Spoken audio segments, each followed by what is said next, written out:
Hello, my name is Liesel. Today I will show you how to use your mockup file and how to keep order. If you want to know how to create the mockups, please check the links below for videos that I've already created on how to create mockups, and I've also got a video on how to keep all your Canva files neat and tidy. Open your already created mockup design in Canva. So when you open your file, you will see that all your designs are underneath each other. And this is a little bit difficult to use. So I suggest going to the grid view. Click on that. And then you will see all of your files come up. Now, we've just created a new poster for the Ubuntu Civics Academy.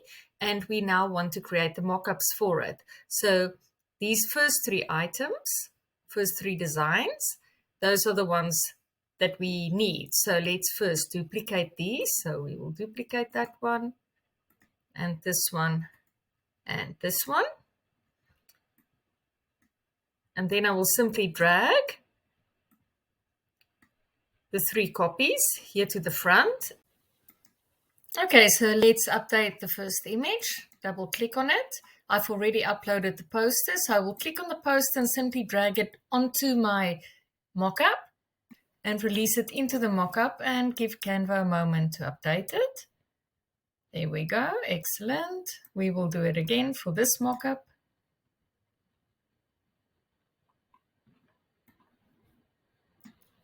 And for the last one. Okay, let's go back to the grid view. Let's rename our product images. So we've set up the product images with the SKU, which is your stock keeping unit, and our numbers for that is UCA for the Ubuntu Civics Academy. But if you do a SKU, you can come up with any number sequence that you like, and then we've got 00, and this SKU will be 004. Okay, so I'm going to do UCA 004, and this is the first image of the mockup, so I will put a 1 just to differentiate, and then this would be again 004 and number 2 and 004 image number 3. Okay, and when you're done, you can simply go and download your images. So share, download, I choose JPEG. I will unselect it and then just choose the first 3 images. And now you can also see the reason why I've copied the files in the beginning of the file and not at the bottom, because otherwise you have to go down all the way to go and save your images. But if you keep everything at the top, it just saves you a little bit of time. And done, and download.